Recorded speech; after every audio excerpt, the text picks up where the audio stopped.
Following podcast features half-biased and controversial sports takes. All predictions are simply predictions, and we truly don't know what will happen. We will try our best to keep you entertained, but no guarantees. We appreciate you taking time out of your day to listen to our show. Much love, Ripper Brands.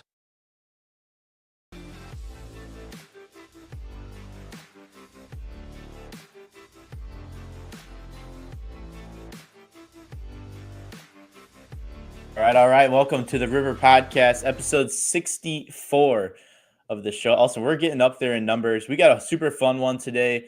Bordner will be joining us in just a second. We can't wait to chat with him a little bit. It's Super Bowl week, so there's a lot to get to with that. Elson and I are excited to be able to talk some NFL. Insane trade deadline day today with NBA, so there's a lot of stuff to get to with that. And then, of course, we got to talk some golf too. Local sports, we got a new graphic for the rankings. We got a lot of stuff to get to. Elson, how we feeling? How's Tulsa treating us here as first full week of February? Oh, it's been a super productive day. Terminé un examen del español en la mañana. And right now I'm actually missing a dorm event that's all about cleaning. It's teaching guys who are in college how to clean their room because apparently there's a cockroach problem on the first floor. Ethan, what's the over-under on the number of cockroaches in your dorm room? In my dorm room, it's under, whatever the number is. If it's 0.5, it's under. That's what we like to hear. Yeah. I was thinking last week, actually, I was thinking while I was cleaning my dorm room, I was like, I should probably, I think I can make a killing if I started a business out of this. I could just go around and post things on people's doors and charge people to clean their room. And I could subcontract that out for people who want to make a little bit of money and make money for doing nothing. I mean, there's 30,000 people. Hustle is a really smart direction to go, I think. I could manage Milwaukee. You could manage Tulsa. I'm sure Ryan and Madison. I mean, we could clean millions of college dorms and make millions. Ripper cleaning. Ripper cleaning. Yeah, we might have to look into that. All right. Before we get started, I just want to remind you to check out our merchandise store by scanning the QR code on your screen or by going to ripperbrands.net. Use code podcast for 10% off your next order. Again, that is code podcast for 10% off your next order. All right, so that matter of business is over. We got a fun one to going today. We got to mention that again. Let's remind you, Elson and I, if you have any comments, feel free to put them in the comment section. We are able to display those now. We've been it's been kind of a beta, but we're ready to roll that out. If you got questions for Bordner in just a little bit, we might be able to potentially ask him those. Otherwise, at the end of the show, if there's anything worth us bringing up, we can answer questions for you. Last week we mentioned dating advice, life issues, anything you might need some help on, we're here. So feel free to comment in. If it's worthwhile, we'll put it on the screen, no doubt. But hey, without further ado, let's welcome in the Monroe Cheesemaker boys and girls tennis coach, along with probably the most legendary math teacher in the state of Wisconsin, potentially the country, Coach Bordner. Welcome to the show. Wow. Thanks for the introduction. I'm all in on Ripper cleaning. Let me know if you think it's a good idea. Clean my house. That's great. I actually think the college side hustle, great idea. That's what my wife and I, we started our DJ business in college. I think college is a perfect time to start a side hustle. Absolutely. I liked your idea of having some people, you kind of manage it up top. That's what I wanted to do with the DJ business. I wanted to manage it up top, handle all the bookings, and then find a young protege to train and handle gigs and make some good money. And but maybe you can live vicariously through me with your cleaning business. Yeah, we'll see. I'm cheese oriented personally because there's just no good cheese down here. I've got some nice Wisconsin cheese in the mini fridge. I'm living good. Everybody else is neglected. That's a good play. That's that's brilliant right there. You got to let all the other people, you can pay them a little hourly rate, help them pay for college, but make them do the dirty work. And you sit back in your dorm room and watch that bank account money just continue to pile in. I mean, passive income. That's what I'm talking about. Start passing out business cards at Elson's cleaning class. Exactly. Elson, you could be running the class. People have to sign up for that, or was it hey, you could stop by to this class? No, it's a stop by sort of thing. I think they would have probably set the over under on number of. You should set an over under not on cockroaches, but number of people that will attend that.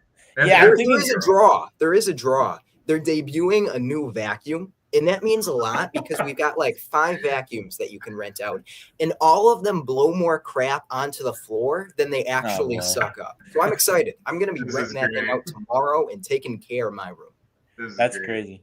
That's crazy because I feel like it's a little bit of a low blow to like show up to that class. Like what I mean, you know, a big old banner cleaning class, and then you're like just 15 dudes sitting there. No more cockroaches. The people good at cleaning probably are not going to the class. No, and the people that are bad at cleaning are like. I hate to see what their room looks like if they're having to go to the class at this point in the year. They didn't know there was a class. They didn't even know there was a class. Oh boy! All right, let's talk about the good stuff, Bordner. How's your school year going? How's teaching? And you know, you had a little bit of coaching. It's a little bit of a downtime for you for coaching, I imagine, but between fall and spring. But how's the school year going so far? Yeah, pretty good. Pretty good. This year I'm teaching quite a few freshmen. I bumped down to Algebra 1, so that's brand new for me. Still teaching stats through Launch, which I got to teach Ethan in, and love teaching that still with Mrs. Bartles. So we're having a blast with that. But yeah, it's kind of that grind.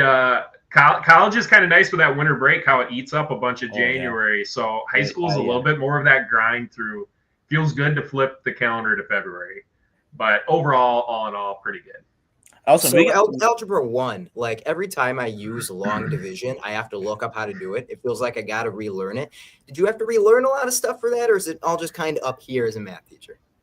Yeah, it's all up there. It is some of the content, just the way they teach it, is different than how I think about it. So that part has been new for me, like solving equations. I don't want to, burst all of your viewers. None of your viewers want to hear about solving equations, right? Let's be honest. But solving equations, I learned a new way to do that with algebra tiles. Did you guys use algebra tiles back in the day? Not that I can remember, but maybe. Yeah, I never did, but now I'm teaching with algebra tiles. I'm like, oh, it's pretty cool, but it's just different than how I learned it. Interesting. Also, we got to get I think we got to get Miss Bartles on the podcast. She'd be. I love it. She was a personal finance teacher. We'll have to get her perception on getting her on and seeing. Yeah, that'd be good. Get Ryan back for that one. I mean, that was us 3 in that one. P-Weck, maybe we can have a class reunion. I mean, we can get the whole class. How many people were in that one? Like 7? We could actually do that. Yeah, like, just bring back your whole class. The whole class. Bring it back, and maybe we can learn a little personal finance. Elson and I got to learn how to manage the finances in college. Spending too much money on food or something. I'm firsthand. That's on me. I spent too much money on food. But Bordner, girls tennis this fall. How'd the season go? How do you feel about it? What's potentially maybe looking into next year? How overall, what's your view on the whole season? Yeah, it was good. We had an awesome season. Had the most wins since I've been in the program with the girls side, which was great. And felt like we finished the season really strong. Brindley Roy and Alexis Gerch ended up being a tremendous doubles team for us. Brindley Roy switched over from volleyball, and the Royts kind of got some tennis blood in them. Like I knew she was going to be a natural, and she was like a beast. Like they together had over 20 wins. I think I'd have to look up the record. I want to say it was like 22-5 or something. Like it was really a strong season. They made it to sectionals and actually were really close to making it to state, which was not on my radar at all.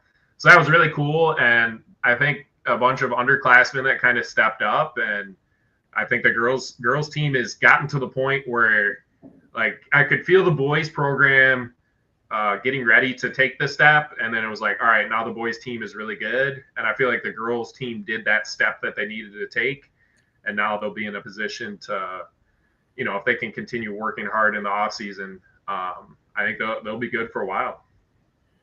Talk about the boys team now. That's coming up in the spring. Obviously, like Ryan and Wes had a killer year last year. They're both gone. Talk about what the squad might look like for the next upcoming year. Yeah, it's going to be a lot of fun. Matthew Sederstrom, he's going to be returning as our best player, but there's quite a few right there behind him that have been working super hard. We have 44 boys signed up for tennis right now, which I am super excited about. It's definitely one of the biggest. It's one of the biggest teams in definitely in southern Wisconsin. So I'm super proud of that. And every Friday night we do some off-season training down in Freeport. I'm not there for it. It's more like an open tennis, but we've got like over 20 tennis players that go down every Friday night, and they're training down in Freeport. We got players that are getting training in Madison and all sorts of spots. So it's been wild. 5 years ago, I would have, dreamed of one player working in the off season, and now it's like, oh my gosh, if you don't work in the off season, like you're not going to be even thinking about varsity, which is awesome. So boys season, super excited for. We also moved down to Division II. We were D1 we were D1 last year, that was the only thing that was tough for, Ryan and Wes made it to state, but then had to play Nicolay in the first round. So it's just tough. So I feel like being back in D2 is super helpful for us, kind of evens the playing field, and hopeful that we can get some guys back to state. It's been 4 straight years getting guys to state, so hoping to make it 5. Clap it up for that culture. 40+ people on the roster. Appreciate it. That's part of the culture. Being able to carry that many people, that's incredibly impressive. Yeah, I think that was probably my number one thing early on, was just try to get people out. And yeah, I'm a big believer in competition. Like I think I talked on the podcast last time. Like I grew up playing a lot of Madden Dynasty and paid attention to coaches and what people said. And a lot of coaches talk about, like at the pro level, like needing competition. Like you want competition at practices. You want people. So I wanted numbers. And then I felt like if we could get a system set up to get, make it competitive to earn your spot, then naturally people would want to work for it, because humans love, all of a sudden if you end up on a ladder or ranking, like your Ripper rankings, like people pay attention to that. And all of a sudden, like if you're at a certain spot and you're like, like I think I'm better than number 4, then you work for it. And so I think that's been a huge thing in society for, hundreds of years, is how do we, kind of rise up and meet the challenge. So I think just trying to get numbers and setting the conditions to let people be successful has been the main thing. So you are the coach of what you just described as the best tennis team in the state. I mean, let's be real. we got a chance. We're D2 now, where we belong. Better enrollment numbers, more comparable. But kudos to you for building that program up, because I know I wasn't around for when you started the tennis program, but from what I've heard, it wasn't very strong. And now to see where it's at, it's like Monroe might be a tennis school. I mean, like it's like that's the conversation. It's changed, and so kudos to you for doing that. Yeah, I appreciate it. There's been a lot of people that have made it happen, so it's definitely not just me. I've had some awesome players that were great leaders, like you mentioned, Wes and Ryan. They were phenomenal. Like it happens when you get good leadership, not only for me, but Coach Lentz is with me, and my brother joined the squad last year. We have a JV2 now, which is great. So it takes everyone, and super supportive parents. So yeah, we definitely had I remember seasons where there were 0 wins, and it was rough, but you got to stay patient and kind of stick to your goals. Absolutely. So you're a tennis coach, a legendary math teacher. Talk about some of the other things that you're also involved in, because you're a busy man. You say you're involved in pretty much everything. Talk about some of the things that you're also involved in the school and the community, and how that kind of shapes you and your perception of other things that you do. Yeah. So one of the big things I really enjoy doing is Link Crew, and we actually just had a Link Crew meeting today. So we now have every month. We have our link leaders going into homerooms and leading homerooms for freshmen, and trying to really set conditions so that our upperclassmen are connecting. So we have a fun homeroom planned coming up for freshmen. So yeah, link crew I'm super passionate about, because I think that helps with the whole school culture. Like if you have good leaders that are showing freshmen how to go about their business, because freshmen need some support, right? Like we were all freshmen and did some stupid things, but having some good mentors to look up to, I think is hugely important.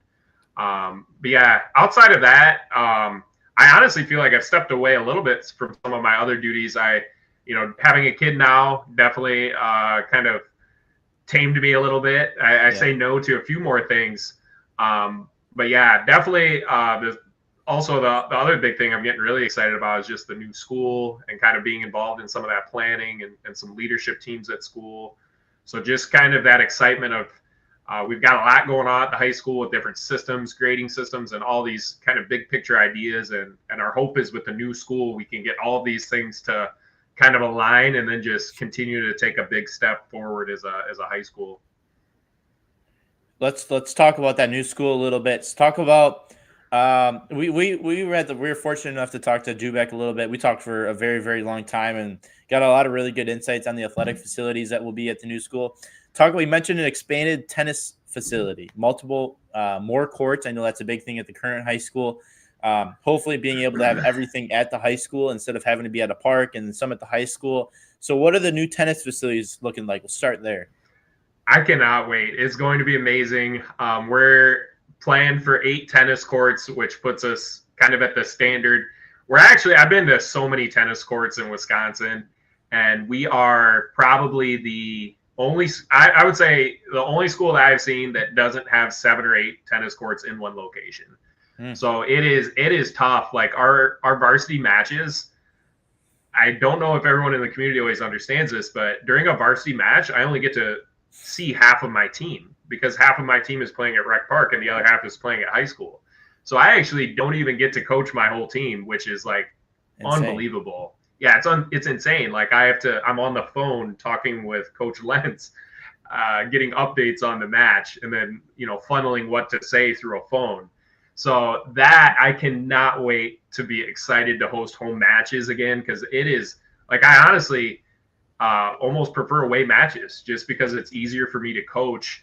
And I feel like I'm able to help support my entire team instead of half my team. So 8 courts is going to be great. I was so glad that we got support for that just to kind of get to what we need. And I think the biggest thing it'll also help with is just our JV and JV2 will get to see how our varsity practices and prepares. Yeah.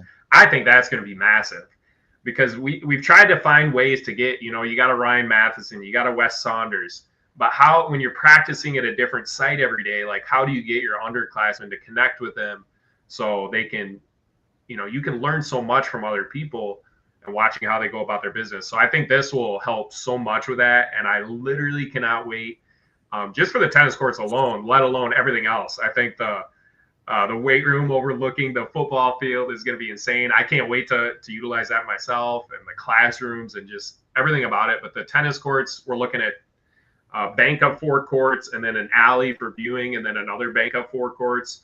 So it'll be awesome for parents. I just can't wait. It's going to be awesome. It's going to be very cool. Alston's got a question. All right, so I'm going to get a little philosophical here. This is a tough one. Would you say that you are a math teacher coaching tennis, or are you a tennis coach teaching math? I think I'm a math teacher coaching tennis. I know way more about math than tennis.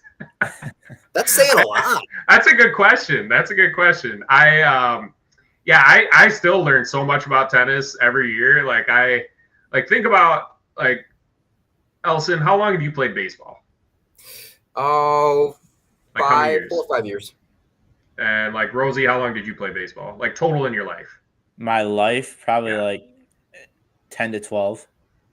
Right. And so the amount of time you've been around baseball is more than the time that I've been around tennis. I didn't know anything about tennis at all. So I'm sure in your year 12 of baseball, Ethan, you were still learning stuff, right? Absolutely, right? So I'm in the same boat. Every year I'm learning more, and I have players that are getting private training, and then they come back and they're like, hey, check out this drill we're doing.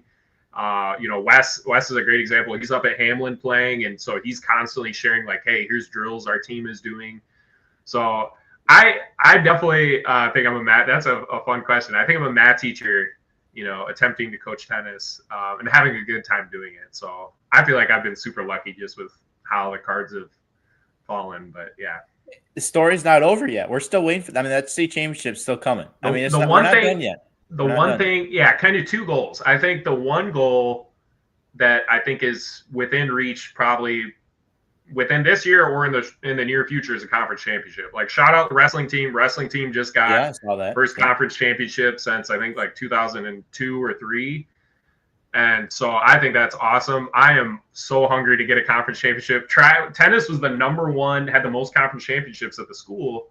And then I think it was track or cross country past tennis.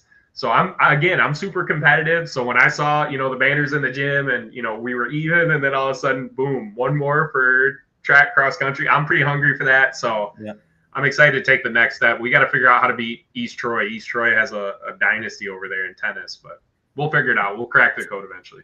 Monroe's a tennis school. They're a tennis school. I'm telling you, that's what it's all about. Last question before you get out of here. Big Taylor Swift fan as yourself. Obviously, Super Bowl week. That's kind of a big hot topic with this whole thing. Does Travis Kelce propose? Oh, wow. I mean, to be honest, I think the Eagles win. So I don't think he's proposing before. Think he's proposing before, so I could see it happen if they won. If they win, okay. I mean, it sure seems like I know there was always the rumors of they weren't doing well, but I mean they've shown plenty of clips in the last month, and those two, they made it through the honeymoon phase and still are in love. So I don't know. I think it depends on if they win or not. I mean, boy, that's a great question. I think there's a chance Kelce retires too. So is it a 2-for-1? Like, hey, I'm retiring, and boom, by the way, will you marry me? Yeah. He's like, all right, I'm closing this chapter and opening up the next, and then he's just like a backup dancer for Taylor, or or what? Like he's got. I'm sure he's got some plan. He's got his podcast, but yeah, I'm sure he's sweating over the Ripper podcast because you guys are doing such great work. So. Who knows? Yeah, I don't know. I do think Eagles win. What's the spread? Chiefs are favored by what, 2? I think it's like 1.5. 1.5 is what I saw, yeah. 1.5. I do think the Eagles, I thought the Chiefs showed, I think the Bills should have ran the ball more. Like they had a drive where they just started running, and I think it was like in the third quarter maybe. And it was like, oh my gosh, like they were just running down their throats. I'm like, whoa, like just stick with that. And I think the Eagles legitimately, like their play calling is like unbelievable how much running they do. I forget what the stat was, but my prediction would be no proposal because the Chiefs lose, the Eagles win, and I don't think Kelce retires then. I think he's got to come back. There you go. Maybe he's spot on. Maybe Bordner with those leadership committees he's talking about. Maybe he's in on the NFL script writing. He knows something that we don't, so he's probably involved. I mean, we know that they have their hands full with that, so he might be involved. I think he's deceiving us. There's something here. I think he knows the Chiefs are going to win. And he can't spoil it live on the pod. Yeah. Well, I'll tell you what. If I was in on it, I would have had better luck in my fantasy football seasons this year. So. Been there for sure. Yeah, I mean that's always tough, but it is what it is. Yeah, I think it'll be a good game. I'm excited for it. I know some people are like, taking on the success. Yeah, but I think it'll be a lot of fun. I'm looking forward to it. So I'd say no proposal, but I hope they do. I love that setup is great. That'd be crazy. That'd be perfect together. Awesome, Bordner. That's all we got. Thanks for taking time out of your busy day to join us. We'll have you back on soon, and maybe we'll pop out. Maybe we'll do something with the tennis team. We'll see. Yeah, stop by Rec Park for sure. Thanks for everything you guys do. I love your content right now. Is so good. Like, appreciate it. I love everything about it. It's just so much fun to keep up with. So you guys are doing great work. Keep it up. Appreciate it. Working hard. We're still trying to make it better, but appreciate the appearance here today. We'll get you back on for sure. I love it. All right, we'll see ya. What a legendary man. That was a good one. He had to run early. You mentioned he's got some dad duties to take care of. Totally respectable. No daily draft this week. We're going to bring that back next week with the next guest. Local sports coverage coming up next. Then we'll get to a halftime and then into some PGA Tour golf, NBA trade deadline. Elson's got some risers and fallers, and then Super Bowl. The Travis Kelce proposal question was one of our prop bets. So we'll get to that in a little bit. We'll see what that might look like. All right. Local sports coverage, just to reveal this week's rankings. It's a fun one. New graphic. Excited to be able to bring this to you. Elson and I have been working on this a little bit. Not a lot of movement towards the bottom. We had a 9 and 10 switch in the girls' side, 9 and 10 switch on the boys' side. Not a lot of movement, but a lot of good stuff. Elson, how we feel? I think that the graphic looks great. I love the neon. It really pops. That being said, the ratings are all wrong. I would have them exactly reversed of the way that they are now. Interesting. What's like why? Just like what's the why behind that? Monroe is number 10. Like, do you see that? You see Yeah, I that? do. They're struggling. I mean, That they're can't happen. struggling. That can't be happening. With all due respect to our girls program, we are not a girls basketball school. We're a tennis school. We learned that today, Elson. Monroe is we can't. It's hard to say we're both alumni, but I was gonna say. we got to stay pretty in the middle. You know, we're covering different sports. We don't have favorites. We root for good games. We root for storylines. That's what we want to talk about. Bordner said he's been stepping away from some of his other duties. Sure, he's got like that whole being a dad thing or whatever, but maybe girls basketball coach in the future. I don't mean to speculate, but turn the tennis program around. I mean, do you get fired in high school? Is that like a thing? I mean, I feel like the girls program hasn't been that good. I mean, since Matheson, shout out Coach Math. Since him, I mean, I think you can get fired, but it's got to be like somebody has to want the job. Because if you fire a coach that you're not a big fan of, and then nobody is there to take it, it's like, great, now we have no coach. That's going to solve all our problems. Yeah, that'd probably be an issue for sure. Basically, that'd be what interesting. happened to the New Orleans Saints this year. Yeah, exactly. They still don't have a coach, do they? I think it's looking like Kellen Moore, which I may be a little bit lower on that hire. Maybe next episode when it's official, we'll break down the hires. But yeah, there's some good jobs, there's some bad jobs in the league this year. Definitely matters. Just kind of waiting on that. I think I probably wait. I mean, I feel like they have to take Kellen Moore at this point, waiting so long. But we'll see. Once we get that all taken care of, we'll definitely dive into a little bit of coaching carousel, talking about a little bit of that.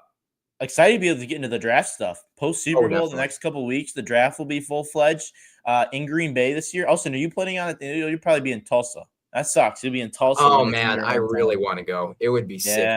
I'm trying. I'm planning on it. I'm planning on going. I'm hoping to go. Maybe the Wednesday night podcast episode, I'll be live from Green Bay. That'd be pretty cool. See the Cowboys pick another offensive lineman.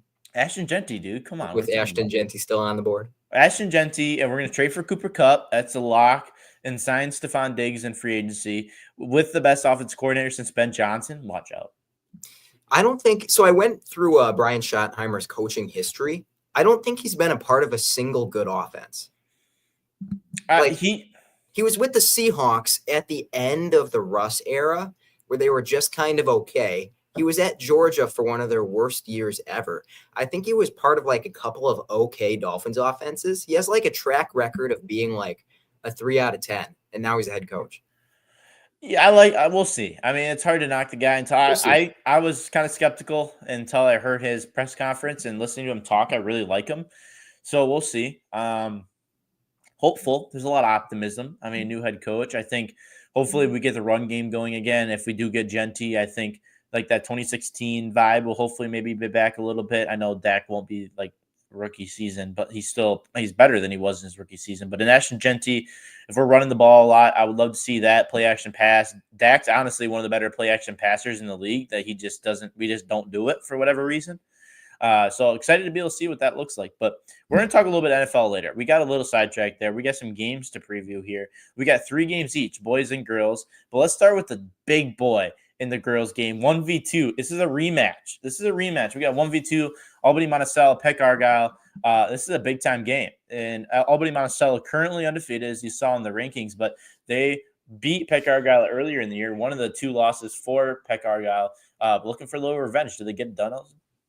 So I'm not a math guy, but if you count up all of the letters in Albany Monticello and all of the letters in Peck Argyle, I'm pretty sure Albany Monticello has more. I don't think Peck can hang with that. We're going to pick the number 1 seed to defend their spot.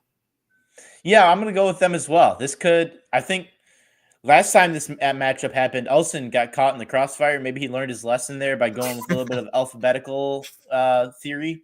But I'm also going to go Albany Monticello. I think they get the job done. I think you can't really bet against the team that has not lost a single game all year long. That's like saying the Chiefs are going to beat the Dolphins, or are going to lose to the Dolphins. I would absolutely pick the Chiefs to beat the Dolphins. Yeah. I don't know what you're talking about. I sold that one. That's a mess up. That so much for that clip being posted on social media. That's not happening.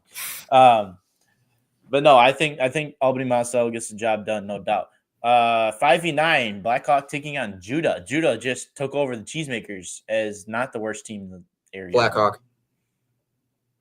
Yeah, we learned last week, or might have been 2 weeks ago, that Elson picks anybody over Judah, both boys and girls. He's a horrible person. He's not supposed to say that live.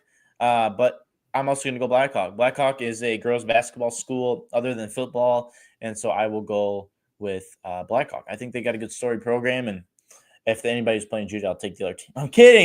No, I don't mean that. I'm kidding. 3 versus 8. This is another game on Tuesday. Belleville taking on New Glarus. Ethan, have you ever been to Belleville? I have been to Belleville, actually. What do they have there? A Duluth Trading. Okay, that's tough to compete with, but I think pretty good. New Glarus, I do think they're the team to get it done. New Glarus in the upset. Breaking news, actually, into the Ripper Brands podcast. Did you hear the snow? Have you heard about the snow owl in New Glarus? I think I've heard it mentioned. Give me more. So there's a snow owl, and it's actually a huge thing. And I was, being home over winter break, I was experiencing that kind of firsthand. So there's a snow owl in New Glarus, right by the Monroe Clinic, right when you come into town. And he kind of goes all over. He was in the cornfield on the one side of the road. Well, not corn, just in the farm field now. He'd be over by Monroe Clinic in the area, and people literally from all over. Like, I feel like photographers from all over the country were coming and taking pictures. Like, he went viral. Like, news channels were here. All these, for an owl, they must be rare or something, but it's an owl. It's a bird. See those every day. Black ones flying. Are they? I would say they got wings and they can fly. True. What about a plane, though? Is a plane a bird? Okay. Because it fits that bill. But it's not a living thing. It's a living thing that has. Okay. They're not alive. No, they're motor powered. Yeah, they're motor vehicles. So yeah. Anyways, the snow owl, blah blah blah. It's a super fancy thing. Locals hate it because people will park along Highway 69, home of the I-69 rivalry between the Cheesemakers and Knights. Anyways, they'll park there, and it creates like a hazard. People wrecking stuff, and the locals are furious about this. By the way. Anyways, the owl died just today, I think, or yesterday. Did it get like hit by one of the cars, or? I don't know how that worked. I don't know the logistics. I just got sources confirmed that the snow owl has passed away. Ethan, did you kill it? No, I didn't. Let's have a moment of silence for the snow owl.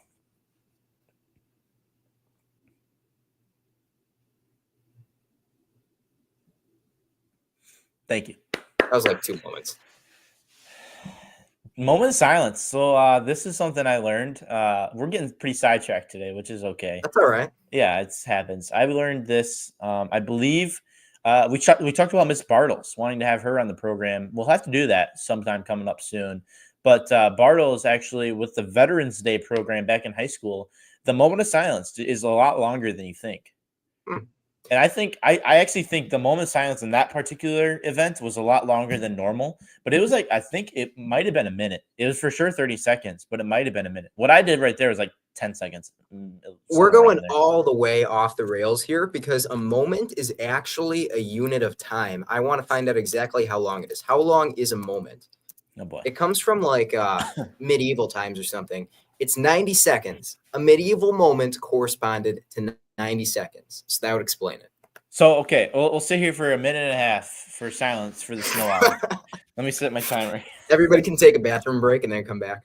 Yeah, exactly. Our commercial break's shorter than the moment of silence. That's funny.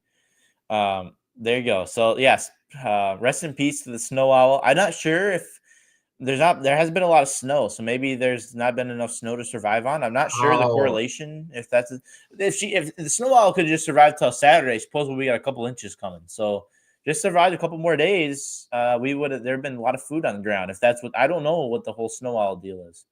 It's Frosty the snow owl melted. It melted. Too hot out. Too warm. Okay. Do you actually have any legit idea? Like, is it just old age, or like, are they like what happened? So snowy owls are like predators. Like, they're not traditionally getting eaten by stuff. They're doing the eating. I would know. I've been attacked by an owl. They're mean. I think I told that story already. So I would guess that it probably died of old age. They live for quite a while. That could be it. Interesting. Well, you think it would be able to find food? I would say New Glarus's economy was boosted by like 500% after that owl, because people like came literally from all over the state, maybe even the country, took pictures of this. It went viral. It literally went viral for New Glarus. It's an owl, a bird that also got attacked by. The Cheese Days people killed it because they couldn't handle New Glarus competing with the tourism aspect, which I fully support. I wonder. I mean, potentially this could have been a Monroe resident. I mean, it might have got hit by a car. Very possible. It might have. That would be a very kind of a dumb way for an owl to die because it's got wings that can fly away. Yeah, but like maybe they're a turkey. They just like walk everywhere. Oh, could be. We're not here to speculate. Yeah, we present facts, no fake stuff. But sources do confirm. We got breaking news here in the program. Sources confirm the snowy owl of New Glarus, Wisconsin, has passed away. Rest in peace. That's the moment where like that you see like the graphic and then just like slowly blurs out and then they go into like a BK, like some like Burger King commercial that's just some dude talking and singing or whatever. Anyways, whopper. Yeah, something like that or whatever. Anyways, we got some more basketball games to preview. We're struggling today to stay on top. That's okay. We're going to the boys' side, 5v8. As another New Glarus Belleville matchup. This game taking place on Friday. But this is in the boys' side. What do we got? So I've recently gotten into investing in the stock market. And one of the fundamentals there is you want to have a diverse portfolio. I picked New Glarus in the upset on the girls' side. For the boys, we're going to go the opposite way. It's going to be Belleville in the upset. And what's going to happen is both of them are going to be wrong. Oh, there you go. I'm gonna get sidetracked again because it's interesting you bring up the stock market, Elson. Is that something legit that you've been looking into? Yes, that is real. Good. You single-handedly, you and Ryan probably carried the investment group in high school senior year. So kudos to you guys for being able to turn that portfolio into a multi-million-dollar portfolio. If they want a new school, they should probably just be calling up the investment club that we built. I mean, shout out to us. Just kidding. It was all the people before us because, like, if you remember, like, Next Era was one of the stocks. Now that I like have a little bit more knowledge, I realized that was a fantastic buy. Like, obviously, that's not like investing in Google or Apple when they were small, but like if you're familiar with how much Nvidia's blown up, it's kind of similar to that. Like Next Year is on everybody's buy list now. So the ones before us, they did some good work. Yeah, I think sophomore year I presented Sirius XM. That has not gone well for the program. My fault with that. Have we sold that yet? It was there when we were there. I think maybe we did sell it off. And by the way, I was very opposed to us buying into Etsy. However, I was opposed to us selling it. I thought we were selling it low. It was a good thing that we got rid of it. It's only gotten down since then. Wow.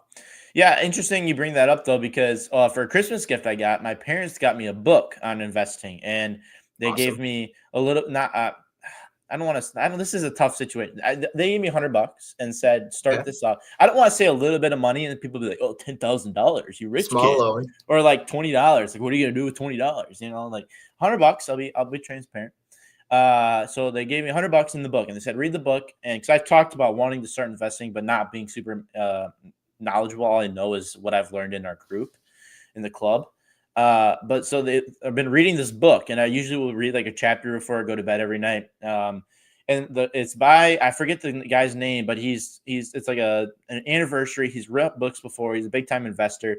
He says mutual funds are the biggest thing to invest in. He said,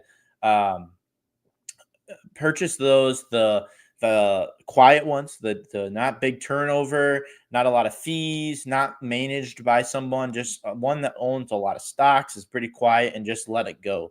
Is that something you agree with, or maybe you're not the right person? We'll see what your answer is, because I'm pretty knowledgeable after reading my book. We'll see if I want to take advice from you. I am very pro mutual funds. I'm very pro safe ETFs. I've actually put a decent amount in the market, but most of it is in very conservative dividend-focused stocks, the low variance sort of stuff. Like some of the money is just straight up in an ETF that is backed by federal bonds. It's all about the dividends for me. There you go. Yeah, we'll see. I was thinking my original plan was to go 50-50, take 50 of it and put all of that into a mutual fund. Solid. Hopefully, and then take the other 50 and maybe split that up just a little bit, like a couple shares of a couple of them, and try to go for a couple dividends and build that cash flow up a little bit, and see what I can do. But maybe we'll go like a 60-40 and maybe like $20 in each to two different stocks. We'll see what we got. I think it's smart to be in stocks and to trust your gut a little bit, but I think that you move more of that cash into stocks, into the more prediction volatile stuff as you get better at it. That's what I'm doing. I don't have a ton of money in like stocks right now. Yeah, we'll see. We'll see how it goes. But sidetracked. Anyways, I don't know if I made a pick. Investment advice on the Ripper podcast. Yeah, Why people comment. tune in. Let us know. I'm gonna go New Glarus. No, I'm gonna go. Yeah, I'm gonna go New Glarus. I think Belleville's a part of that pick, like that bottom half tier. That's just like it's kind of a big drop off. New Glarus is doing okay. A couple games above 500, I believe. So they're hanging in there. I'll take New Glarus to get the job done. We got Pecatonico taking on Judah. Do we need to even talk about this? All right, there you go. I'm gonna also go Pecatonica. Monticello and Blackhawk at 10v12. Ethan, does Blackhawk have a win? No. They're going to now. Last week, I said Monticello's basketball school, and they're going to get the job done. And I think I picked them in an upset. They got their butts kicked, I do believe. I could be wrong, actually. It might have actually won, but I don't remember putting the record in as improvement. I think it got worse. Anyways, Blackhawk wins. That could be detrimental. First. That could be detrimental to the podcast. That could be horrible. The entire podcast is detrimental to the podcast. Monticello student section is lethal with taking some of our stuff. They're lethal with taking. I'm terrified. Well, as long as we don't clip it and put it on the Instagram, we're fine. You know what you got to do? I mean, I'm in Oklahoma. I feel like I'm safe. If they're getting on a plane and like laying over in O'Hare to come and beat me up in my dorm room, more power to them. They earn that. So when you cross over into the Wisconsin border and you're in Greene County, you got like a motorcade sitting there waiting for you, or what's your plan of attack when you have to come back home? I'm on the hit list. Receipts. Yeah, I'll need bodyguards. Yeah, we'll get that set up. Ripper will cover some of that portion for you. We'll help you. I mean, we want to keep our man safe. You know what I mean? We can't, when drafts come up, we can't lose this guy in part of draft season. You want to listen to me talk about draft stuff? Good luck. Speaking of drafts, I think I won the daily one from last week. Yeah, I think you did. Great. That's not acceptable.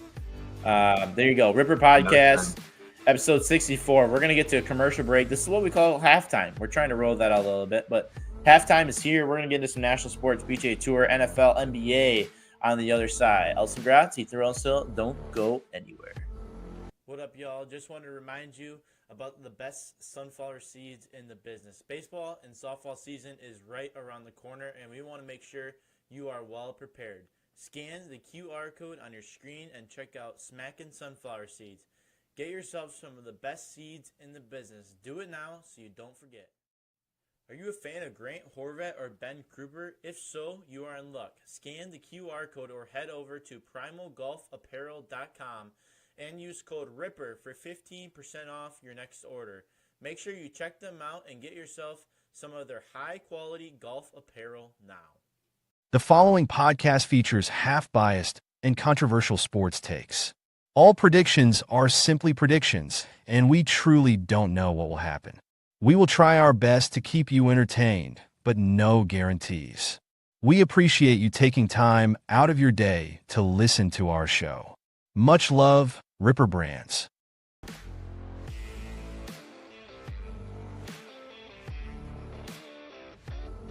All right, welcome back. Episode 64 of the Ripper Podcast. Ethan Rosenstill, Elson Gratz, right to the right of me. I don't know what it is. What I'm looking at, you're on my right. If you're looking at it, I would assume you're on my right because people. I'm on your right. On my end, I'm on your right. Okay, good. Because you're not looking at it through the screen if you're watching. You're looking at it from my perspective. So, Elson Gratz on my right, coming in from Tulsa, Oklahoma. So one question I've got to ask, and I'm not sure. This is the episode of us getting sidetracked. So we could talk about this for whatever. Oklahoma, right. You are in the Central Time Zone, correct? Correct. Okay, so it is currently 6:14 where you are. 6:15 actually. It just changed. It's probably in the process of me saying that it changed. That's crazy. 6:15. Getting hungry at all? A little bit. I like to eat, like a protein bar or some, maybe some oatmeal before the pod so that I'm not like dying of hunger during. So I'll probably hit up Subway after. I really only eat Subway. My blood is like 90% Subway at this point. That can't be healthy. Has the freshman 15 kicked in after all that Subway?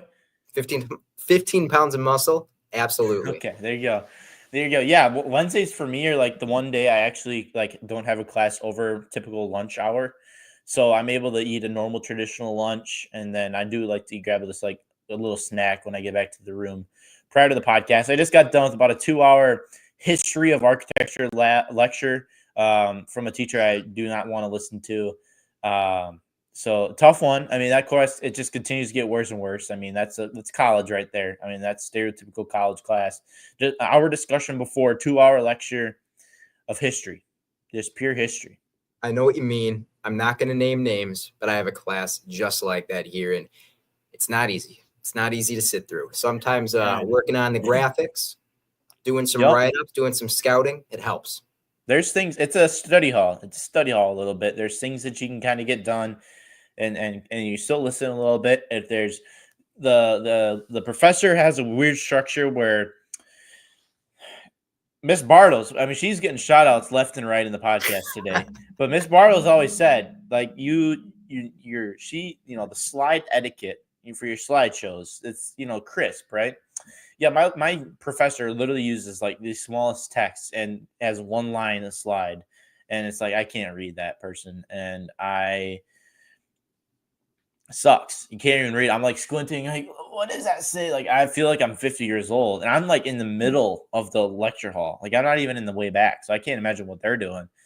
But they had to weird, like, there's like every black slide has like it's like a vocabulary that you got to write down. And yeah, it sucks. It sucks. But people don't really want to listen to this probably. I've had the opposite. I know people don't want to listen to this, but I got to fire back. I got to give them my response. Okay. I've had the opposite slideshow where instead of being like one tiny line of text, it's just a collage of graphics and text, and it's all different. That's also a no-no. And it has the same effect. You can't read any of it. Yeah, and they're going so fast. You're trying to like type it down or read it or whatever they're doing. Bang, bang, bang, bang, bang. Yeah, and it's right on a whiteboard as well, and you can't read that. Chalkboards. I have a class with a chalkboard this semester, and yeah, some idiot said they can read it at the first day, and you can't read it. And now he thinks we all can see. I legitimately, for everyone. The lighting isn't good enough on there. I don't know what the deal is. It's insane. I feel like whiteboards are reasonably affordable now. I don't know how we can't. I'm paying thousands of dollars a year. Let's get some whiteboards in this place. It's 2025. I mean, come on. Agreed. Anyways, let's get some golf. We got a little bit NBA trade deadline coming up. Elson Senior Bowl risers. We're getting in that draft hot spot, and then a little bit of Super Bowl. Got some prop bets and stuff coming at you. But let's start with a little PGA Tour, and let's talk a little bit of the AT&T Pebble Beach Pro-Am. Rory McIlroy gets the job done. Elson, you know who Rory is, right? I do. I'm familiar. Yeah, good. He gets a win. I think it was his 27th PGA Tour win, which is great. One of the more storied players. A much more loaded leaderboard. Him and Shane Lowry, who are like best friends, were in the final pairing together. They were leading at the end of Saturday, going into Sunday. But Rory pulled away, got the job done, adds another trophy to the trophy case. We liked it. It wasn't like super competitive, but AT&T Pebble Beach, like it's where every player's playing in the top like 100. I think it's actually 60. I think the top 60 get in maybe. I don't know. Actually, don't quote me on that. But like the best players are in this. It seems like it's kind of like the real start of the PGA Tour season. You're starting to get full-time participation from the best guys. A lot of fun. Super excited to be able to continue watching the golf as it continues to roll out. But this weekend, Elson Kratz, this weekend is the biggest golf tournament of the year. Any clue? Any clue? Is this the start of the Ripper Golf League? No, that's Memorial Day. You gotta wait till Memorial. So second biggest golf event. Second biggest, yeah. But this is the WM Phoenix Open. People call it the People's Open. Have you heard of the famous 16th hole? The 16th hole. I'm definitely aware that golf courses have a 16th hole. Okay, but this one's particularly different because they built a stadium around this par 3 with seats. There's like 20,000 people circled in this seat. And it's like, so golf course etiquette. There's people like, they're literally like running. It's like 5 o'clock in the morning. The doors open, and these people are running to try and get a seat. You just buy tickets, and they try to get a seat here, and have everybody leave because you lose their spot. But it's straight alcohol all day long, 6 a.m. to 7 p.m. Straight drinking. They got these cup towers that come in from the top all the way down. It's wild. It is the most non-stereotypical golf professional type thing. It is not professional. It is a big party, and people love it. Golfers sometimes will dive in, taking their shirts off, running, going crazy. People get hyped up. They get mad. So if you have a bad shot, they get mad. They'll like throw beer cans at you, or they just like boo you. If you have a great shot, they still throw beer cans at you, but they cheer. It's like the purge for golf. It's like where they let loose on this hole so that they can go. No, it's like, sorry for the echo. Hopefully that doesn't sound too bad, but it's like, it's like boom, boom. You know what I mean? Like it's crazy. It's a wild scene. It's definitely on my bucket list. I want to at least go down there, witness it, and experience it one time because it's Super Bowl weekend. Last year it was so crazy because the Super Bowl was in Phoenix, so it was crazy. That was last year, right? Or was that 2 years ago now? I think it was last year in Phoenix. Man, I'm not very good at knowing where the Super Bowl is. I think it was last year. Yeah, I think it was last year too.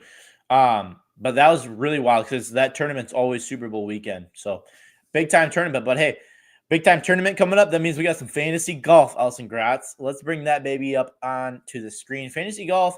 I remember to put the correct logo on there. We scored 417. Look at this roster this week, Elson. Not a single player in the top 25. We're realized last week that you only can choose players 3 times throughout the entire season.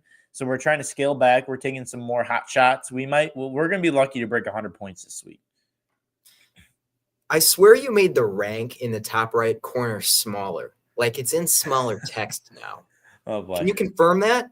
No, was it on purpose? The same size, I do believe, unless I accidentally bumped it and it's a little bit shorter, but I think so because it should be more visible because I feel like the number's bigger. Like I feel like it went from something like 12,000 to 15,418 out of 15,418.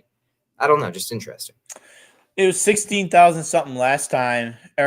Because remember we were just on the brink of getting to the top 10,000 and then we forgot to make the picks. Management issue. Yeah, that's on coaching right there. We forgot to make the picks, and then now here we are, made the picks, and we went up about 1,000 spots. So we're still within 1,000 points of the leader. So we're going to try and hopefully get some points back. But WM Phoenix Open, this is a tough leaderboard. Joel Damon, he's the biggest, fun guy there is. He's our captain this week. He's going to get the job done. But there you go, fantasy golf. If you want to play, our username is @RipperBrains, fantasygolf.com. I don't know where you actually can find that. That's a good question. I think it's online somewhere. Look up fantasy golf to find it somewhere. He doesn't want more competition. Yeah. It's hard enough as it is. Yeah, we like it when people quit because Elson seems to think that we get better in rankings. So knows.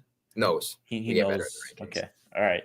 Let's get a little NBA. This is the first time we've talked a little NBA here on the pod in quite some time, but a lot of stuff going on in the NBA world, even as we speak right now. But let's get to it. Earlier this week, I believe, was it Sunday night? It might have been Monday night. Luka Doncic was traded to the LA Lakers. And Luka and Maxi Kleber and then Markieff Morris to the Lakers for AD, who is Anthony Davis for you casuals, and then Max Christie and a 2029 first-round pick. So a little bit of a big move there. It was so big. It's like, people are saying is this the biggest trade, most surprising trade in NBA history?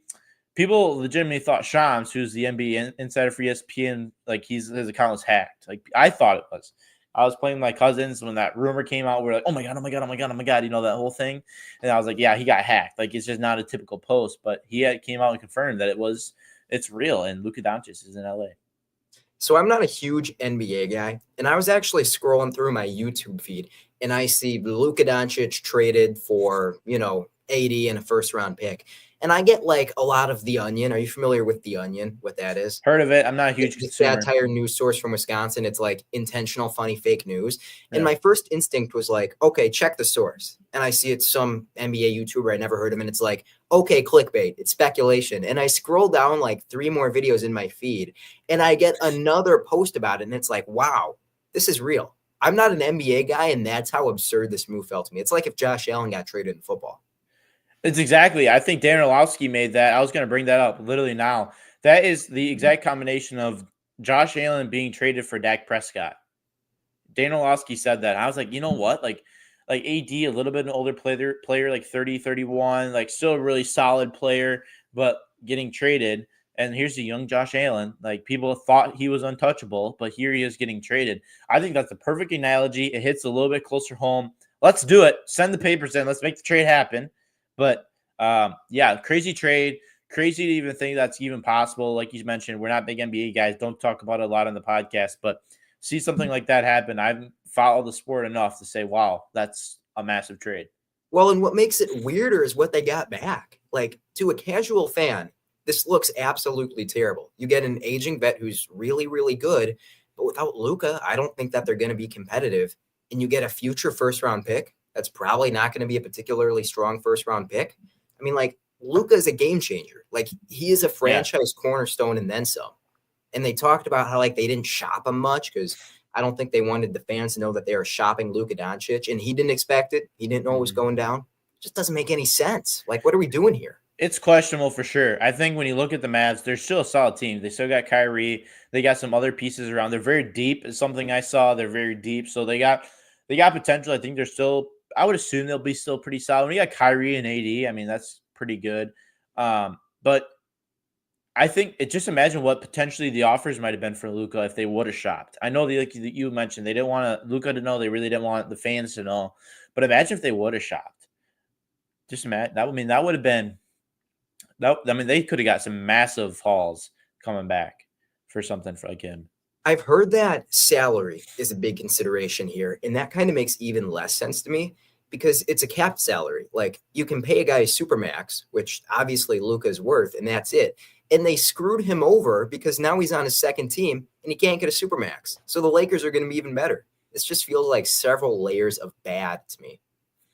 Yeah, it's interesting. One thing I did hear, I can't confirm nor deny, but I do believe that the Lakers reached out to the Bucks the Mavericks reached out to the Bucks prior to the Lakers about making a trade like this in exchange for Giannis. That would have been crazy. You can't do that. You can't trade away Giannis. I don't think it wouldn't either. be bad, but you can't. You know, he's like the face of Milwaukee. I don't think Dame is quite as good as AD, but he's still a really, really good player. But I mean, you could see maybe Dame and pairing up some other guys to make something happen. But I don't think Giannis. I would probably honestly rather have Giannis than Luka. Is that crazy? Is there a little bias there maybe? Over Dame? Over Luka. Giannis over Luka.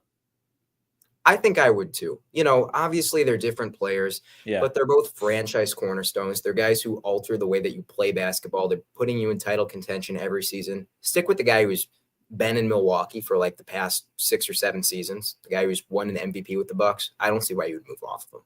Yeah, we're going to talk about a Bucks trade in just a little bit. But one note, while we were speaking, I got a notification that Giannis was ruled out just before tip-off tonight.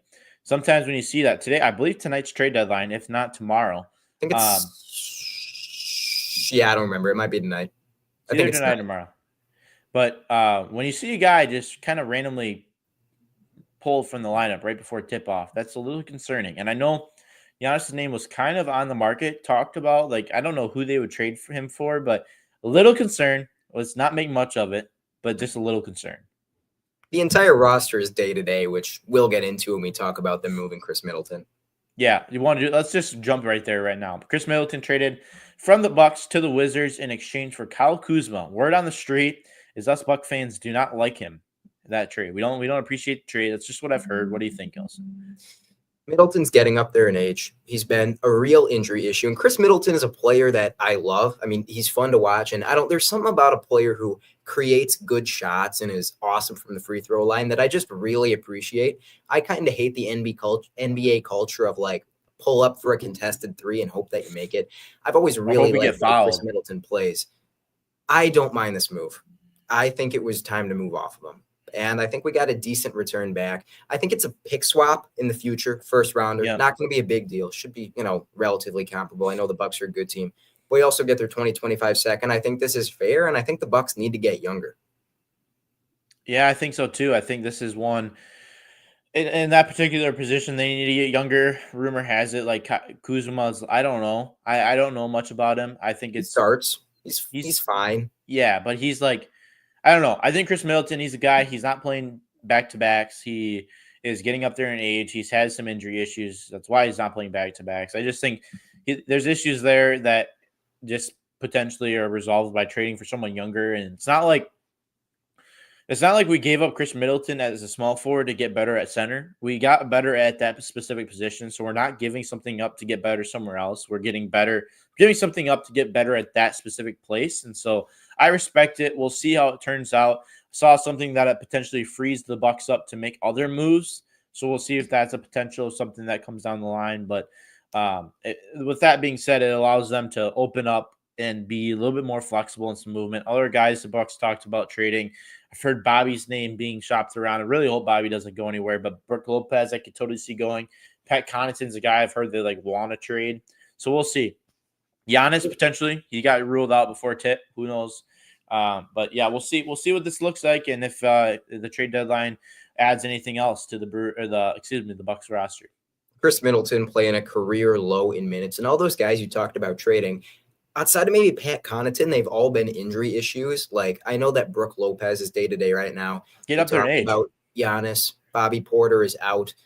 It would be interesting to see if we could get any return at all for those guys, because if so, you still got Giannis in the prime of his career. Reload, get young guys around him, and let him do the rest of the work.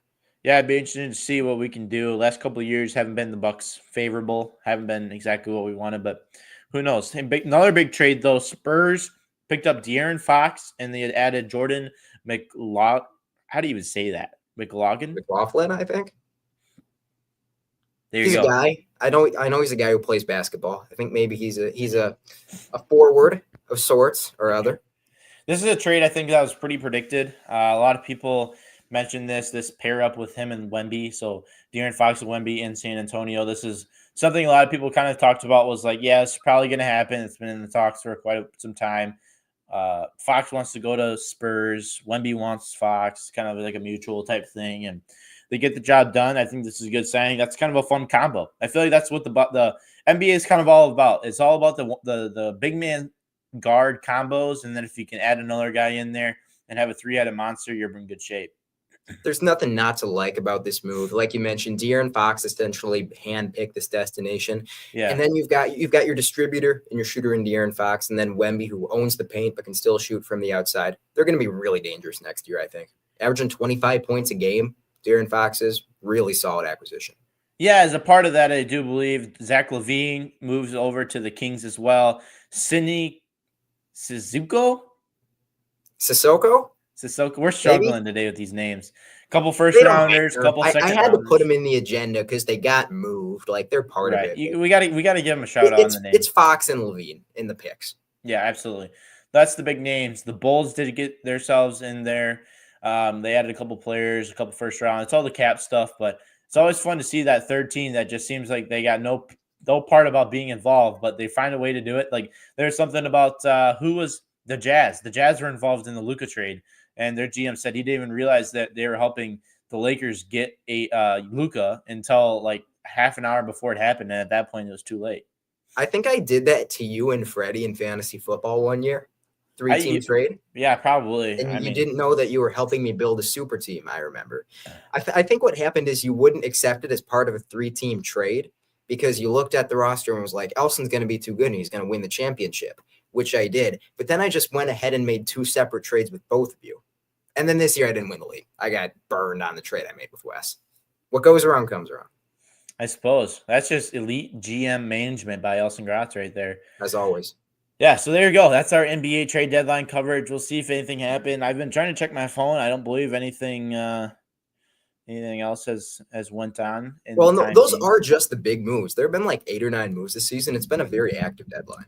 Yeah, one of probably the biggest, most active deadlines. I mean, when you just talk about De'Aaron Fox and Luka getting traded, and factor in AD was a part of that, like those big time names. I can't remember any of those, like a deadline with that many people being traded. I mean, Luka's insane, like regardless of sport. That kind of player just doesn't get moved. I mean, he's a top 5 player in the NBA right now, potentially 100%. Top 3, potentially top 3, Absolutely. Maybe top 2. I can't sit down and like determine that, but he's up there for sure. Guy's a force. Jonas Valanciunas, another guy who got moved today. He's like he's a tier down from some of these guys, a couple tiers down from guys like Luka and AD, but that's a big time move. He's the guy that's been shopped around a couple teams. The Warriors are a team who've been calling. The rumor has it they've called about every single All-Star. They're like desperate to make a move. KD, a lot of teams have been calling about KD as the day goes on. KD, I would imagine if the trade deadline's today, it's probably already happened. Let me look this up real quick. Okay. People tune into the Ripper podcast for facts. NBA trade deadline. And they actually don't tune in for facts. They tune in for terrible stories. It is tomorrow. Okay, at 3 p.m. So we got some more time. It is tomorrow at 3 p.m. Okay, good. So yeah, so trade deadline is still active, still moves being made. But KD, as the days went on, reports came in that like the Warriors are like almost signing the paper to make a trade for KD. Now it's saying, yeah, KD doesn't want to go anywhere, potentially to the Heat, and with the whole Jimmy Butler thing. There's a lot to get to. There's a lot of good stuff going on with the NBA, and it's fun to be able to see a little bit of movement, a little bit of action. This is like 2K franchise type moves. Like this is things that are like hypotheticals, no doubt. These are like the trades you make in Madden where you just fleece the CPU because it doesn't understand how valuable star quarterbacks are. And with that transition, are we ready to talk football? Let's do it. Elson Gratz has his Reese's Senior Bowl risers. I'm going to put the graphic up on the screen and you're going to hear the man cook. All right. So the Senior Bowl was last week. I'm getting a graphic out. The risers and fallers all around because there are more than just these three players. There were some names I really wanted to talk about, but we are stressed for time. I narrowed it down to 3. Number 1 is offensive lineman Gray Zabel out of North Dakota State. At NDSU, he's just the best lineman they had, which means that he plays left tackle. We see this story all the time. Small school guys who are really talented, but they're just a little smaller themselves. They get stuck at tackle. And then in the NFL, they move into guard or center. And that is what the Senior Bowl is for. That's why NFL GMs are in attendance, is because they want to see players doing things they weren't asked to do in college. They tried him out at guard and center. He looked fantastic at both. He has 32.5-inch arms, but that didn't seem to matter on the interior. He's extremely balanced, and you can't really run through him, even though he is a lighter player, and he just knows how to stay in front of guys. Exceedingly good hands and pass protection, and that's the most valuable thing a guard can do, in my opinion. Or center, if that's where he sticks in the NFL. Then second, wide receiver Jack Besh. Kind of went back and forth on that. I'm 99% sure at this point that it's Besh, senior out of TCU. And I don't want to make this part about football, but Jack's brother, who is a college football player in his own right, Tiger Besh, actually tragically died in the New Orleans shootings, if you remember, on New Year's Day, that tragedy. And again, I'm not going to make that about football, but Besh came out playing very, very focused and with a lot of fire, I will say. I don't think there was anyone at the Senior Bowl who wanted it more than he did. He was nasty at the catch point. Nobody could defend him when the ball was in the air. He's a very good mover for his size as well, not necessarily going to pull away from a lot of defensive backs. He's not like Tank Dell as far as getting off the line, but he's just smooth. He doesn't waste movement. He's a good route runner, and he is hyper physical in every phase. When he's breaking away from guys, when he's beating press coverage, again, when the ball is in the air. He's getting some Puka Nacua comps. I think that's a little bit strong, but this is a player who I think has moved from, early day 3 to quite possibly like a second round type of talent. Gray Zabel, by the way, I think is in first round conversations now out of North Dakota State. And then finally, Mike Green, edge rusher out of Marshall. And Ethan, I know what you're thinking. This guy's name is Mike Green. Does not pass the name test. Plays for Marshall. Lower level of competition. Seems like a Madden auto-generated rookie. I had the exact same thought. This is a guy who's a stud in Madden when you draft him, not in real life. Another thing the Senior Bowl is for. See these smaller school guys against high-end competition, and he ran through some dudes. He's also got shorter arms. It didn't seem to matter. When he gets into a guy's chest, he was running them over, and he's just a fantastic one-on-one pass rush winner. He reminds me of Chop Robinson out of Penn State a little bit last year in that he's got the bend, he's got the twitch off the line. This is a guy who I think is probably going to run south of 4.5, maybe in that 4.48 range. He does have a little bit of an off-field question mark. Formerly played for the University of Virginia, and he was dismissed from the team. There are no official reports as to why. What I've heard is allegations of sexual assault or domestic violence. Again, it's not clear, and I don't want to make some indictment on his character based off something that I can't confirm, but teams are going to be running background checks. That being said, Ethan, do you know who this guy is? Like, have you heard about him? No. I think he's going to go in the top half of the first round. He is shooting up draft boards right now. I wouldn't put my money on first half. I would put my money on top 20. This is a really, really impactful pass rusher and an elite athlete who tore things up in Mobile. That's crazy. That Mike Green's not a guy.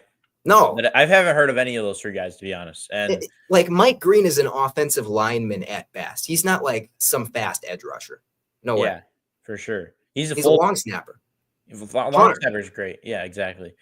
That's good stuff. I'm super fired up to be able to get into some more draft stuff as the Super Bowl's gone. I kind of usually wait till I really dive into my drafts. I mean, I don't go into the high extent that you are, but for what I want, more so kind of concerned about the Cowboys and first round predictions, whatever it is. But once the Super Bowl's done, I mean, obviously football's done with that too. And there's nothing more that we can really do other than draft prep. I'm super excited to be able to potentially see what this can be all about. I'm really looking forward to it. To be perfectly honest with you, I said that I cut a few guys to save time. I actually cut Tez Johnson and Shamar Stewart. You got to save some names for us to talk about later on. Yeah, absolutely. I think the fun thing about this draft class too is that we don't have the clear-cut first overall pick. We don't have the clear-cut number one quarterback. Like, there's a lot of question marks all throughout the draft. Like, there is nothing like guaranteed right now, and I think it's going to be super interesting to be able to see how the next couple months play out and how some of these guys turn into athletes and turn into NFL prospects from college players that have skill into guys that are having the opportunity to play at the next level. I think that this is super fascinating. I can't wait to do it. I'm fired up for the idea of potentially even coming into you live from the Super Bowl or from the draft. Excuse me. That would be probably legendary. I do have Thursday classes, so that might actually not even happen, but that would be pretty cool. I can't wait to see if a team spends a top 5 pick on Jacoby Brissett. I'm, of course, speaking about Shedeur Sanders. Is that your comp, really? I haven't finished the eval on him. I'm not there on Shedeur. Really? I am very, very, very not there on Shedeur. And I know that there are a lot of like-minded people. Yeah, I think I definitely think the quarterback class is weak. I think these guys are going to get pulled on a stretch. I think like Caleb Williams, for sure, Jay Daniels, probably even JJ McCarthy. Like, these guys are number one overall picks probably in this year's draft, right? I agree. I think that you're splitting hairs between like Cam Ward and Michael Penix. I think Cam Ward is like QB 5 or 6 in last year's class, which was really good. Yeah. No doubt. I think I'm fired up. Drafts is like the draft might honestly be like my favorite part of NFL, to be honest. Like, I legitimately love the draft. I love that I do not have a baseball game on the Thursday night of the draft in like East Troy or somewhere where you have a 2-hour bus ride home. I love that I have a chance to even be at the draft. I mean, this is a good time. Life's good. That's what we're talking about. I remember 2 years ago, I got a tangent to go off on because this is the episode of like not being on task. Yeah. It was a bus ride home. And I think Keaton Sweeney yelled out that the Falcons took Malik Willis with like the number 8 overall pick. Thank God they didn't take Malik Willis with like the number 8 overall pick. That would have gone forward for them. Yeah, I think so. I remember I think it might have been the freshman year. That could be. Freshman, no, because freshman or sophomore, we were on the JV field. It was freshman because I remember evaluating Desmond Ritter in one of Mrs. Bartles or Speth's class. I don't remember who, but that was like the first personal finance class. Okay, but there was a moment in JV at some point where there was like a windstorm on the night of the draft. It was kind of drizzling maybe, but the wind was crazy, and we all know how great the JV field is. And like the dust that was flying up, I was like, that was draft night. I remember that. Yeah, I was like, are we really going to get the game canceled so that we can get back for the draft? Like, I was fired up. Like, I was like, no part of me wants to play this baseball game right now because the draft's on. There's just a slight chance. That's like they're calling for snow tomorrow. We're going to have no school. Like, I don't want to, you know what I mean? You bank on that, and then I do believe we actually did play the game, but it was a heartbreaker. Yeah, it's tough. But those 5 o'clock starts, you do get back for pretty much all of the draft. I believe. I remember we're going to continue going on this tangent. I think it was my junior year. Had to play, forget where we were, on the road. Maybe it was my sophomore year. I remember. But somewhere I had to play. I slid into home. There was a rock, like a massive rock. I remember that one too. And my knee just was bleeding. Like, I think it was JV year because Barry, I got some hockey tape from Barry. It was JV year. So probably my sophomore year or something. Knee got tore up. I played through it But then I got home and I had this hockey tape wrapped around my leg hair. And I was like, oh boy, it legitimately took me pretty much the entire first round to get that tape off while I was watching from the bathroom. It was a hot mess. That was something, but hey, we got nothing going on draft night this year. perks of getting into college, I suppose. Probably going to have like a massive paper due that next day or something. Of course. That's how it would work. We have Spanish homework that's due almost every night. It's brutal. And you just know that the biggest assignment of the year, it's going to be draft night. Biggest day 1, second biggest day 2, third biggest day 3, back to back to back. Yeah, my poor math placement testing abilities resulted in me having to take a math class this semester 4 days a week. I have a prep for like a 5-question prep quiz, a worksheet, and then like a 20-question online work like homework. And then there's like a written work every week. Crazy homework in that class. It's like I've never had a class, including high school, that I've had that much homework to do each and every week, each and every day actually. And I actually have stuff I have to get done tonight. Actually, I think, did I get some of it done? I don't even know. I have to look into that. But we got things to talk about before we get taken care of. Prop bets. Let's get a little Super Bowl preview. Elson and I have some prop bets that we put together that we're going to be answering, and I'm going to write them down. I don't know if I'm ever going to fact check them. I'm going to try to, but I'm going to write them down, and we'll see how well we do potentially next week if I remember. Let's start in the kind of the order that it goes. We'll go with the coin toss. Is it going to be heads or tails, Elson? So statistically, it's tails more often, and I think that makes sense because the head side is actually ever so slightly heavier. We're going to go with heads.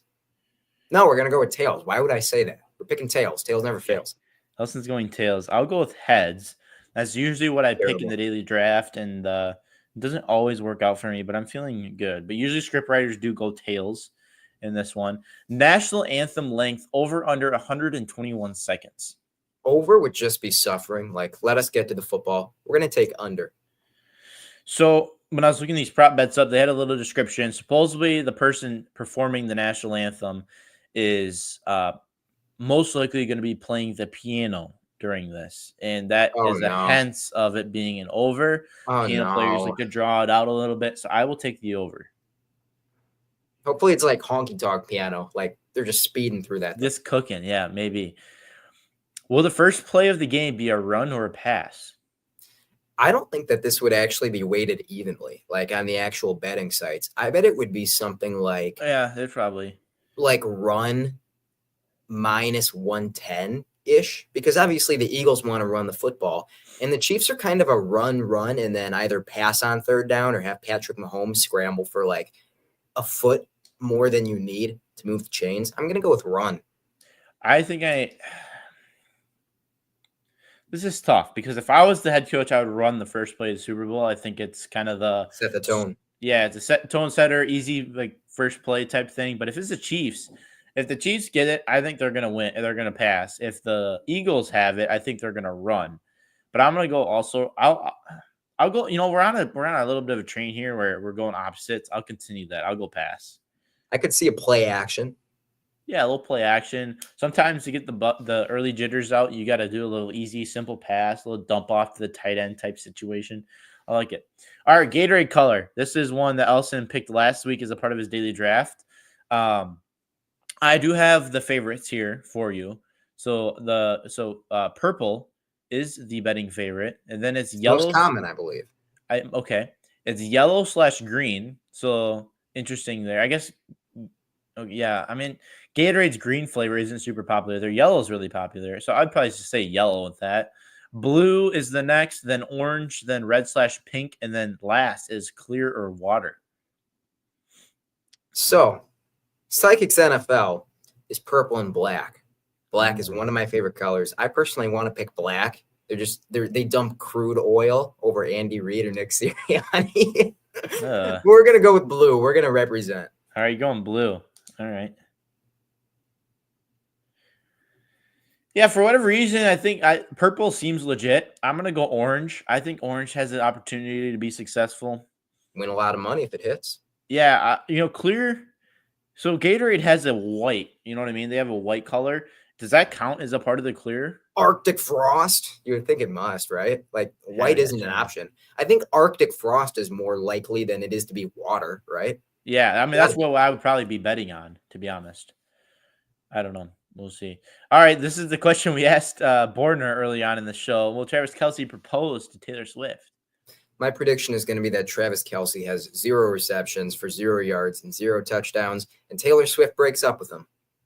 Oh, so we're going to go no, I'm assuming? Correct. Okay.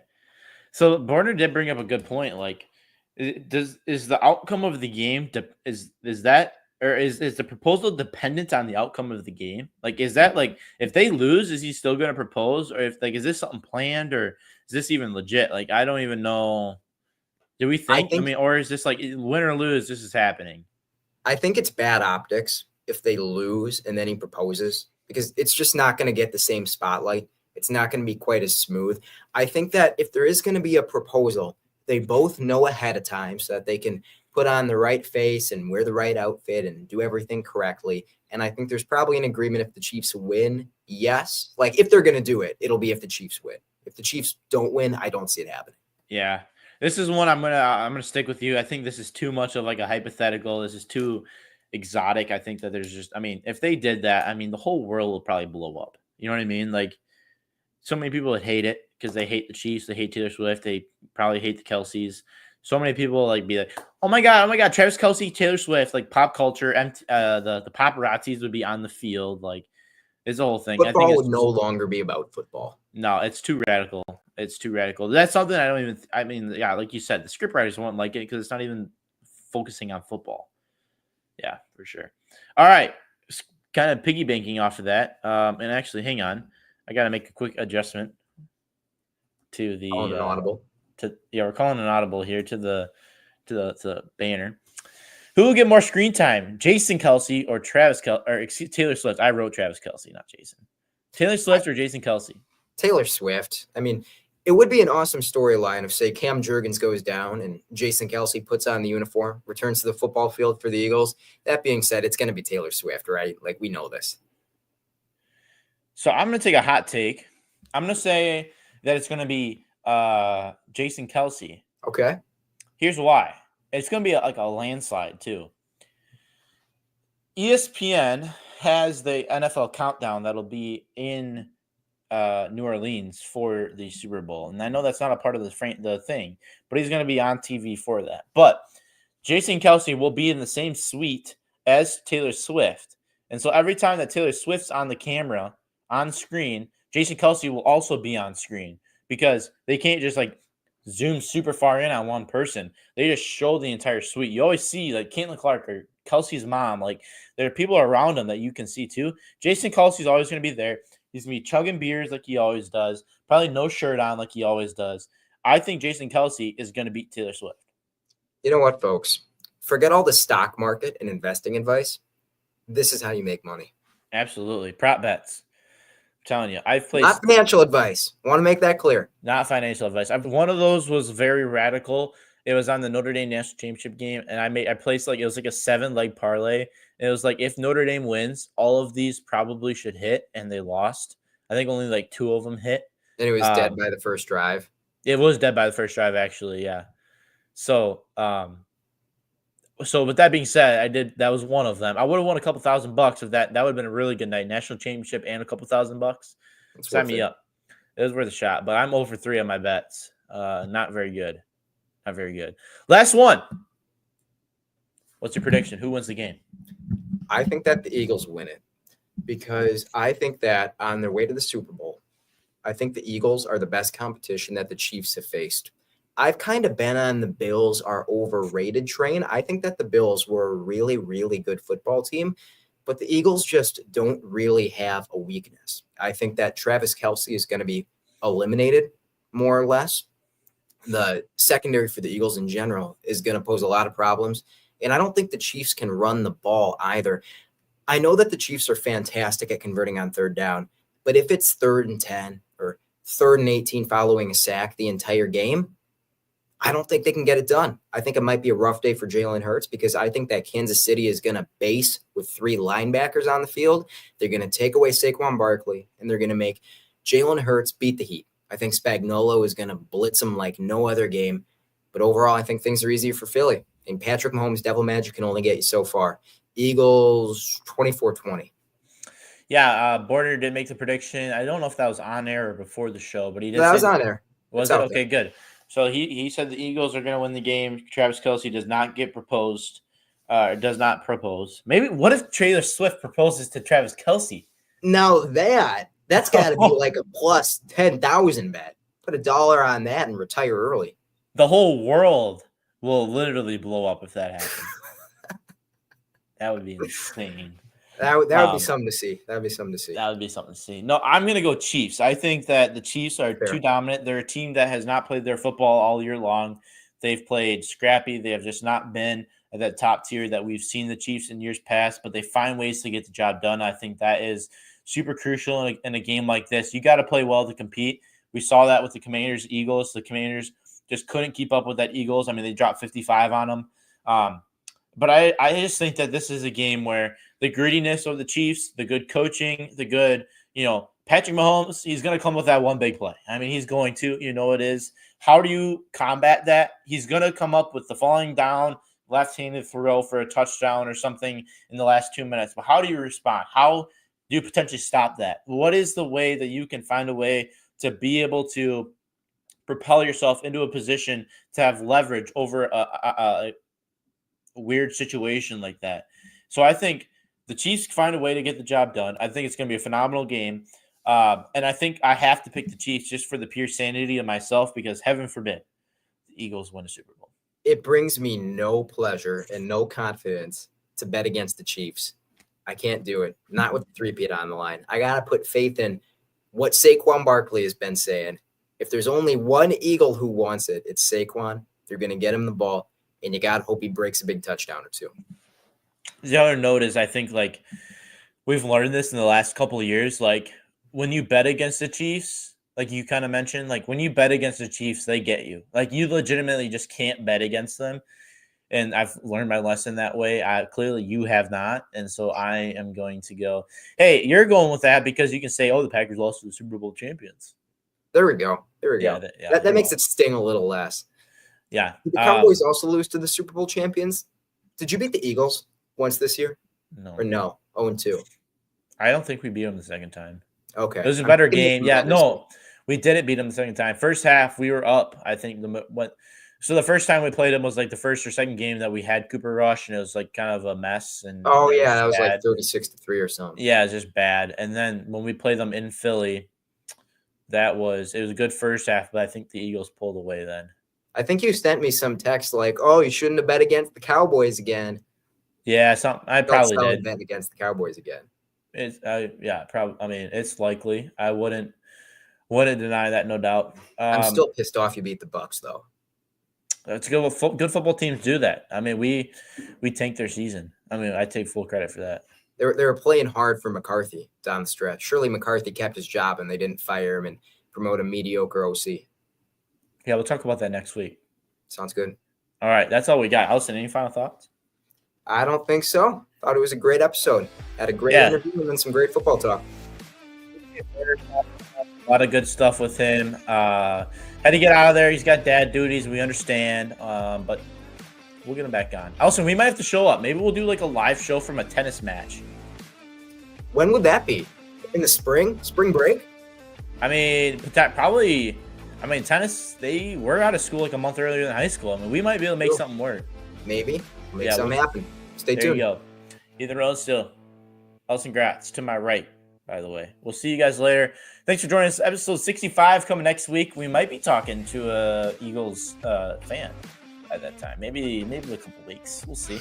We got a fun one. Ethan Rose, Allison Gratz. Thanks for tuning in. Have a fantastic rest of your week. Enjoy some potential snow. I know Allison's probably not dealing with that, but a little bit of snow potentially. It's just cold rain. Absolutely. All right. Peace out.